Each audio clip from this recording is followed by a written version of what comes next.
Welcome to the Capital Exchange. I'm Steve Wilbur, Managing Director at Allen Capital Group. And I'm Travis Portwood, Chief Investment Officer with Allen Capital Group. Travis, we often get questions from clients on 1031 exchanges. A 1031 exchange is a swap of one business or investment property for another.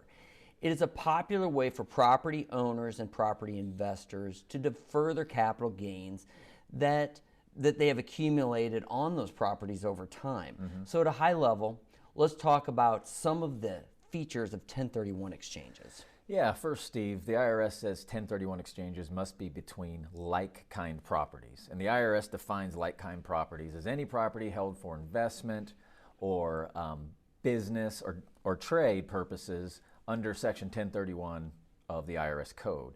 And that's a fairly liberal definition because you can exchange an apartment building for a strip mall or a ranch or even raw land. So some takeaways here, Steve, are first, properties do not need to be of similar grade or quality. Second, your primary residence doesn't qualify. Remember, it's business or trade properties or investment property. And properties also have to be held in the U.S. You can't exchange a foreign property into the U.S. or vice versa. You know, Travis, there's also no limit on how many times you can do these types of exchanges. You can roll from one piece of real estate to another, and to another, and to won't go on. If you want to defer paying those taxes until eventually, obviously, your money goes to cash. Yeah, that's right, Steve, but there's nuances with these transactions, so be aware of some traps here. For example, if you exchange a depreciable property like a building for raw land, you might have to recapture the depreciation you took on the building because you can't depreciate raw land. And recaptured depreciation, guess how it's taxed? Ordinary income. As ordinary income. The best. That is a great point, Travis. So let's talk about some of the mechanics of doing a 1031 exchange. Let's say we have a property and we've sold it. The IRS gives us 45 days to find or designate a property replacement, and you can designate up to 3 properties doing this. In the meantime, the proceeds from the sale of the current property have to go to what we call a qualified intermediary. Right. Easy for me to say. To hold on to the money, because if the money goes directly to you, then what's going to happen is you're going to lose that 1031 status. Yeah, and we don't want that to happen. No, obviously not. It defeats the purpose.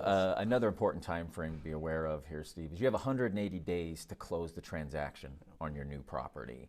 And those timelines, the 45 days to designate and the 180 days to close, run concurrently. So let's say you found a replacement or designated a replacement property exactly at 45 days.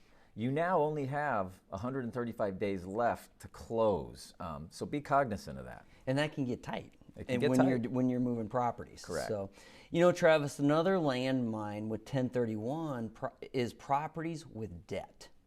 If you exchange property A, for an example, that has a $100,000 mortgage on it with property B that has a $90,000 mortgage on it, you will be taxed on that $10,000 difference in the reduction of debt. And the industry term for that, Steve, is boot. You get taxed on boot. Great. I don't know who came up with that. Exactly. So another question we get, Steve, is on vacation homes. And there are many rules surrounding 1031s on vacation homes. But at a high level, if you use a vacation home as a rental and you actually have tenants, while conducting yourself in a business-like way, it may qualify for a 1031 exchange. But simply offering your vacation home for rent and not having tenants doesn't satisfy the IRS requirements for rental property, for 1031 exchanges. Right. Last, Travis, let's talk about estate planning. Similar to equities, if you die without selling the properties and you have accumulated gains in these properties, your heirs will get a stepped up basis in the properties. So they don't have to pay taxes on those unrealized gains. The valuation will step up to the current market value of that property. Yeah, and that's nice for the heirs, right? It is. So bottom line here, Steve, there are many rules and many moving parts to or involved with 1031 exchange transactions. So get help from your advisor, get help from your tax advisor to help you understand or better understand the dynamics of these transactions before diving in, because there's a lot of landmines here. There are. It's so specific to an individual situation. Absolutely. Travis, this has been great. I look forward to it next week. Look forward to it as well.